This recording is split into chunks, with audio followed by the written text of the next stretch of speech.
Hey, what is up, everybody? Welcome to the latest edition of the Real Stories of Success website, or not website, but podcast. There we go. And Austin, I'm excited to sit down today because we've got, number one, a super special guest, but then secondly, you had some amazing news this past week from your trip out west. Bring us up to speed, man. Yeah. So we had our annual meeting in Dallas this past year for Fairway Mortgage, and I've been there for 10 years, which is crazy. It doesn't feel like it, but I've been working on for about 5 of the 10 years branch of the year, and I've got 2 other branch managers with me that have gone along this journey.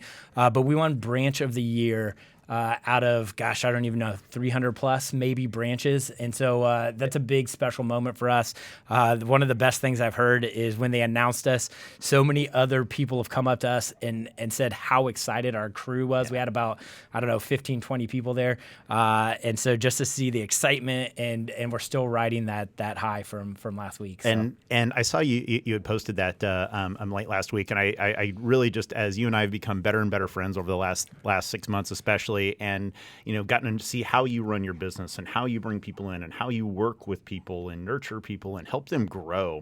I was so excited for you, man. Genuinely, as a friend, I was really taken aback by just how special of a moment that had to be, because I see how hard you work and I see how much effort you put into the people that are around you and their success. So I just want to say congrats, dude. That's such an exciting story and an amazing accomplishment for a company like Fairway with over 7,000 people. Yeah. That's insane, dude. So congratulations. Well, that's much appreciated. It is hard work. And again, big shout out to Barry Lux and Eric McMillan, the co-branch managers with me. And it was just when our name, I can't re-describe. And you can go onto my Facebook page and you can see some videos. Your smile is like some insane. of the videos. I mean, that's all legitimate excitement. Yeah, that was like, you can see the smile on your face and you see it like a ha-ha laugh. But you've got this just like absolute just beaming expression on your face. I absolutely love that. Well, I appreciate you let me lead the podcast with that story. So let's dive in. We've got another awesome Fairway branch manager on the line right now. Let's dive in.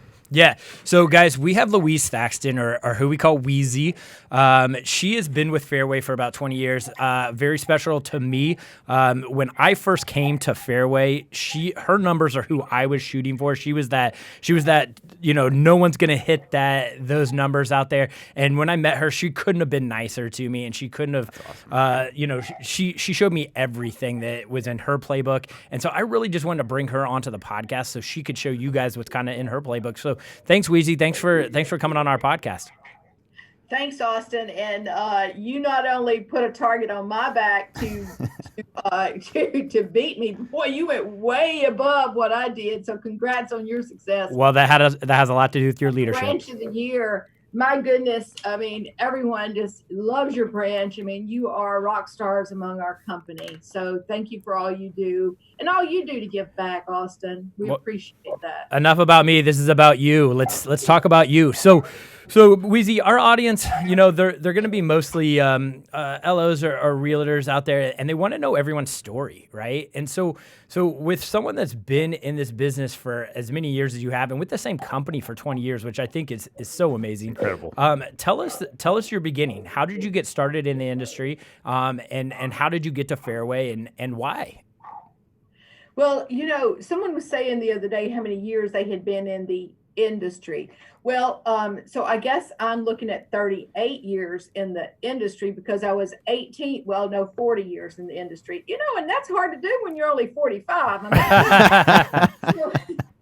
But I went to work for an attorney who was a closer. So we closed all of the Fannie Mae, Freddie Mac, VA, FHA. We were the closer in town. I've been called a closer more than once.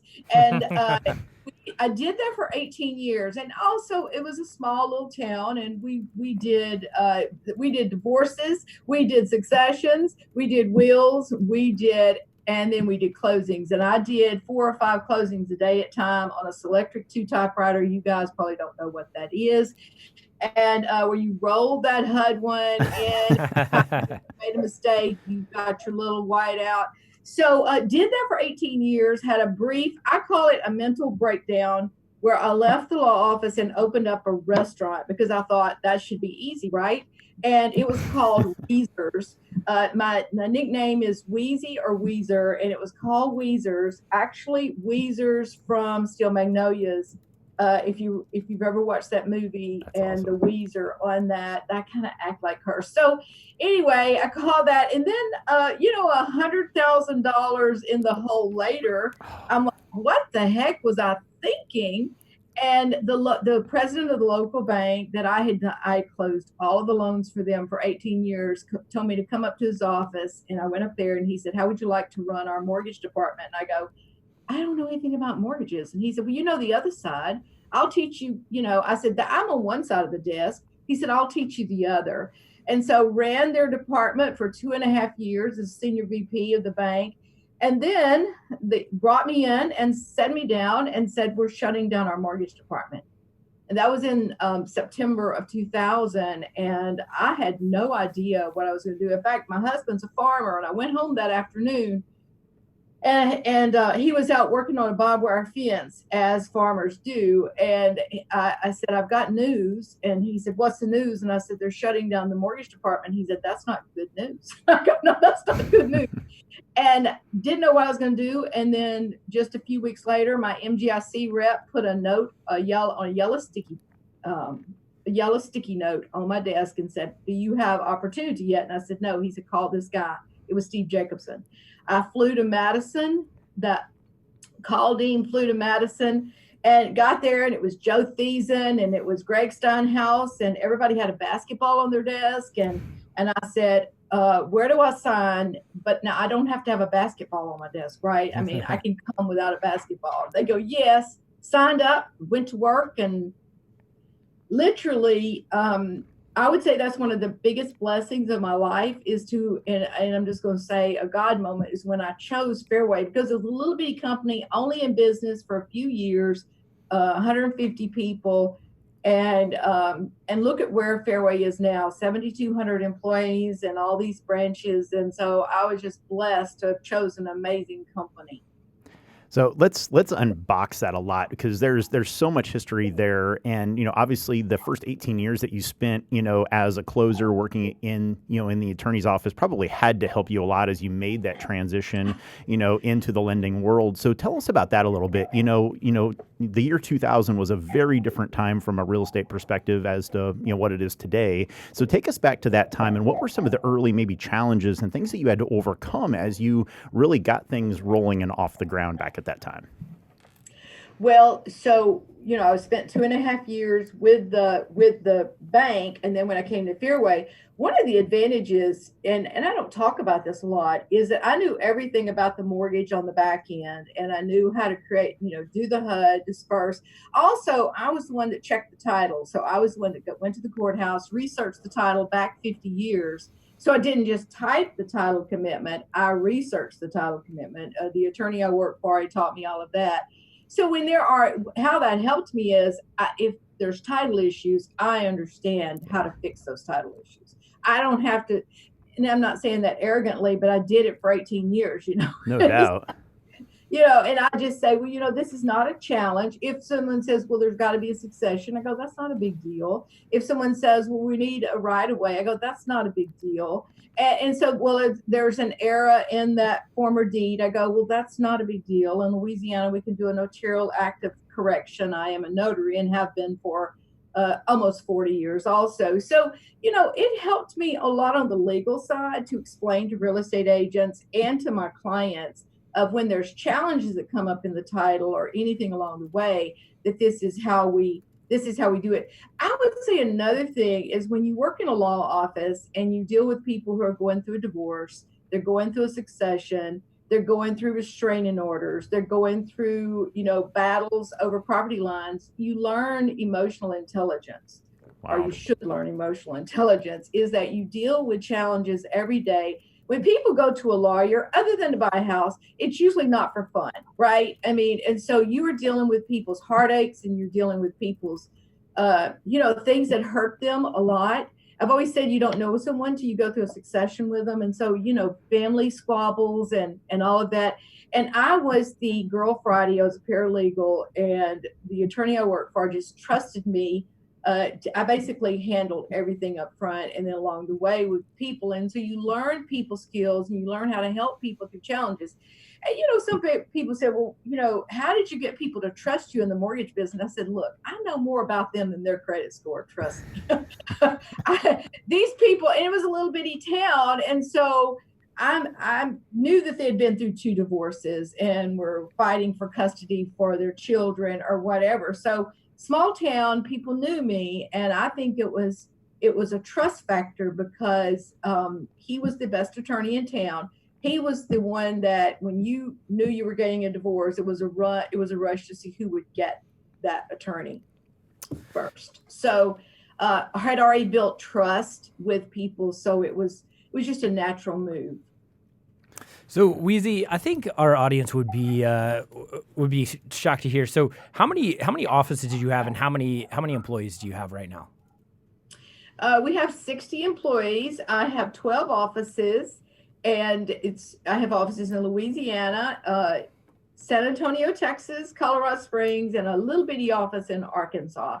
So I'm blessed. And all of those offices, it wasn't like I set out to conquer America or anything. It was all relationships that I had. The one in San Antonio, I had that because I had hired a young lady in Bossier City, Louisiana, home of Barksdale Air Force Base. And she was amazing. Her husband was an airman, and she came to work for me. And then he received orders to PCS to San Antonio. And I said, hey, we'll build an office in San Antonio. That has ended up being one of my bigger offices. That's great. That's great. So, yes. So talk to our audience. Someone that's out there that's doing maybe 4 or 5 loans a month, or maybe even 10. How do they get to be you? What's that next step for them? Right? How do they grow? What advice would you give to them? You know what? This is what I say. Carrie Guerrero posted something on Facebook. She's another one of our Love Carrie. Friends, and she said something about I want to be you. And I didn't reply because I thought it might be rude. But I was thinking, Carrie, you need bigger goals. I mean, you need. But I'm going to say work, and that just seems like a simple answer, but also focused work. I'm a big believer in periodization. In other words, taking periods of time and accomplishing a lot in that period of time. I have a plan. I've done this for probably 15 years where I divide the year into 7 52-day periods. And each 52-day period, I want to accomplish something. And I have to be pretty intense because you don't have annual goals are great. And I have annual goals. Quarterly goals are okay, but 3 months you can get lax. But in 52 days, that's 7 weeks and 3 days, you don't have much time. If you want to accomplish something, you've got to get up every day and you got to be moving toward that goal every day, keeping the mission in front of you, keeping the purpose of why you're doing it, firing yourself up. People will say, I've heard people say, well, you know what, my boss or my leader doesn't, like encourage me or inspire me. I go, you fire yourself up. You encourage yourself. I mean, read good books and listen to podcasts like you guys, and you fire yourself up, but you got to have a plan for how you're going to do that. And you set a plan for the 52 days. What am I going to do? How am I going to do it? What are the disciplines it's going to take to accomplish the mission? And then set the priorities and put literally walls around your day, walls around your time, and then just keep going. Make a promise to yourself, you know what, this time I'm going to do it. And then persevere. So having a purpose, believing that it's possible, because if you set out to achieve something and if you don't believe it's possible, it's not going to happen, because as Henry Ford said, and you know this very well, whether you think you can or think you can't, you're right. Yep. So you got to believe it's possible. You got to have passion and your heart's got to be in it. You got to have a plan. You got to set priorities. You've got to persevere and keep the promises to yourself. And so this week, February 22nd, is actually the second 52-day period of the year. And I've already started thinking about now, and I'm just going to say this, Austin, because I believe there's a lot of people out here that may need to hear this. We set goals and we don't achieve them, right? I mean, for whatever reason, we didn't make it. Let me just say this to anyone, maybe the one person who's living today, forgive yourself. You didn't reach it. Okay, now what's tomorrow going to be? Let's forgive yourself, release yourself from that burden we beat ourselves up, and that hinders us, and it takes the energy out of us. You know what? There were some goals I didn't achieve this first 52 days of the year. I'd set goals, and you know what? Didn't make it. I am moving them forward. I'm forgiving myself, and by cranky, I am going to get them done.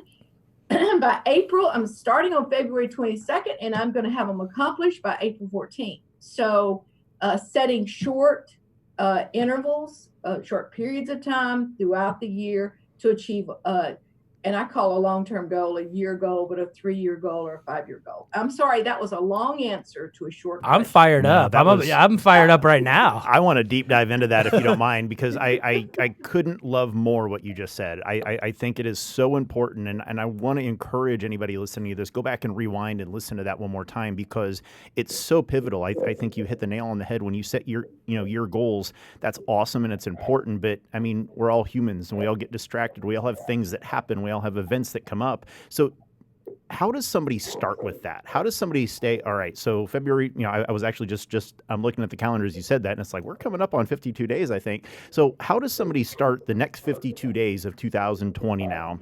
And how do they just literally build a plan to do exactly what you just said? What's step 1 through 3? Or Hold on just a minute, and I'm using it for a prop, so I need to get it out. Hold on just a minute. Sorry for that. Is you start with a notebook or a journal. That's what you start with. Perfect. And I have mine as propping up my computer. Sorry about that. It's right in front of you every day right there. Yeah, so I had it propping up, and as you can see, I mean, I go into it every day. And you know what? At the top of every day, and I just write in it, at every day, I write what is the mission for this 52 days. Now, I also write what is the mission for the year, but what am I going to accomplish? That way, every day, I believe journaling is crucial to accomplishing this. There is something about journaling, and people don't have to buy a big fancy journal, though I do say a leather journal is awesome with a real fountain pen. And that's what I do have at home. This is the one I have at work, and then I have one at home where I read, I reflect, I record, I respond to daily readings and books. And I would say to anyone who's listening, start today with writing down what do you want to accomplish, and then let's just say that someone wanted to double their production in 52 days. They can. I'm a firm believer in that. Austin knows the story, but in September of 2005, I had a mission that I need to double my production. A hurricane came through central Louisiana and destroyed my husband's farming business, and I needed to make money.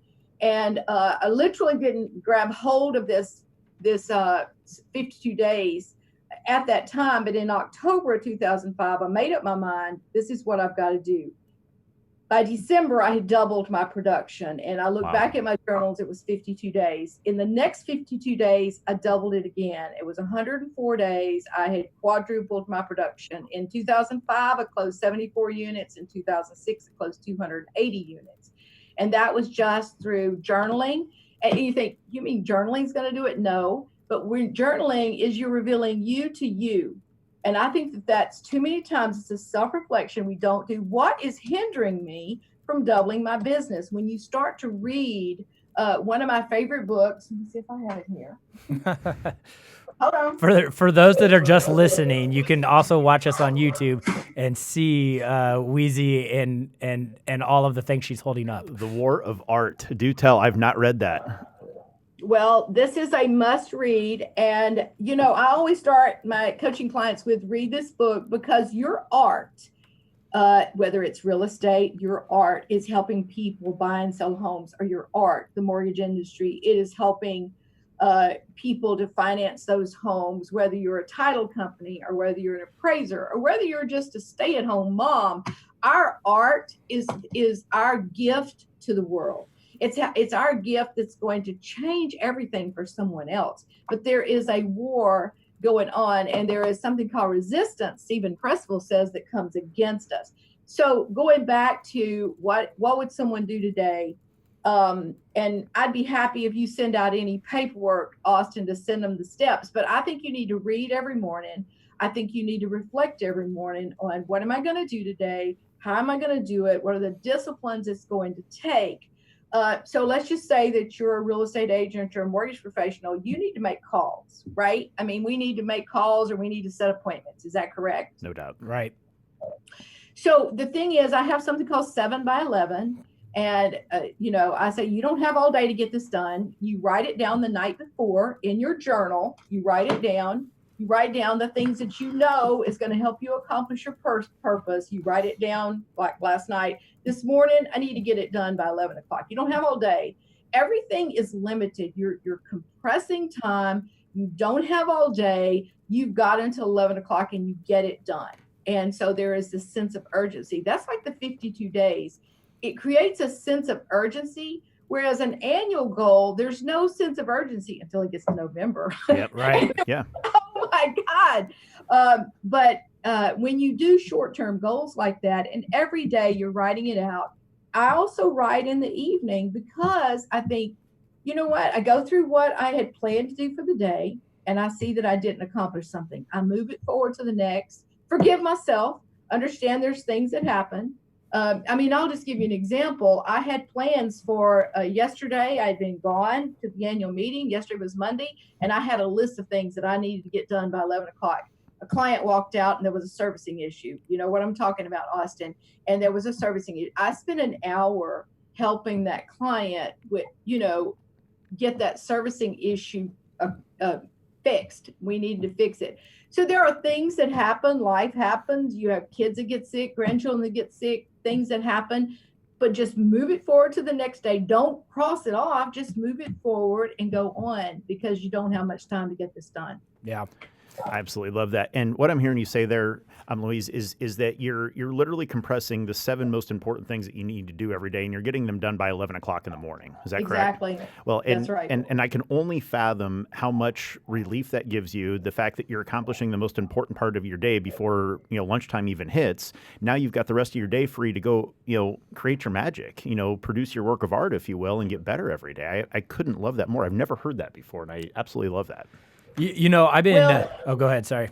I was just going to say the concept of getting 1% better every day really works.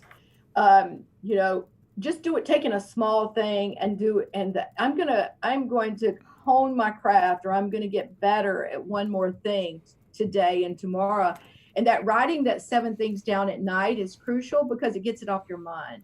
Because too many times as salespeople, we're thinking of all the things we need to do, but it just kind of rattles around inside our brain. And so there is something that happens to us, psychological and physiologically, when we write it down, because it takes it off our brain, and we realize we don't have to remember it because the paper and pen have remembered it.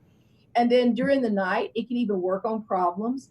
And then the next day, as you check it off, there are endorphins that are released. Let me tell you something. This is going to sound goofy, but this is what I do. There are times when I get I've got my 7 things, but then I accomplish something else, that I didn't write down. I will write it down and check it off just because I know it's going to make me feel good. Yeah. I love that. As we're sitting here talking about you, you're so motivational, and I love it. And I've been so lucky to hear you speak so many times. I want the audience to hear one of my favorite stories is, and this is so you go to another town, you're opening an office, you'll have to explain the whole story, but someone tells you there's already enough lenders in this town. Tell that story. Well, so when I told you the story about Hurricane Rita, and I had to double and quadruple my business. I was in a little town where I did the title work, where I had started the mortgage business, had 2,900 people. I was closing 5 or 6 units a month. And so to double it, I knew I needed to do something different. But there was a military town that was south, about 45 minutes, but I couldn't spell VA. And so I went south and started building a business, learning the culture. I met a real estate agent who literally trusted me with that first deal. So there is going to be something called resistance that comes against you as you are, because I believe that serving the military has become part of my art. And you would agree with that, Austin, is serving the military either through the nonprofit or through the mortgage business. And this realtor walks up to me and says to me, to my face, "We don't need another lender in this town. We've got enough. You can go back where you came from." Wow. And it was as if he had physically slapped me. And now he didn't physically slap me, but I felt that way. And it would have been really easy for me to go home and cry, and I just kind of settled my feet into a stance, and I said, well, that's for me to decide, not you. I love that. And I think that anyone that wants to go out there and accomplish something great is going to have to know that there's resistance that comes against us. Against you. I mean, it's not going to be easy. We have a veteran, and I just posted on my Facebook page today. We have a veteran that we support. I believe he's 76, Austin, and he just went through a bout of cancer, and he is in Colorado Springs, and he is participating every month in another Spartan race. Now, I'm talking about someone who is in their late 70s who went through cancer, and he is doing the Spartan races.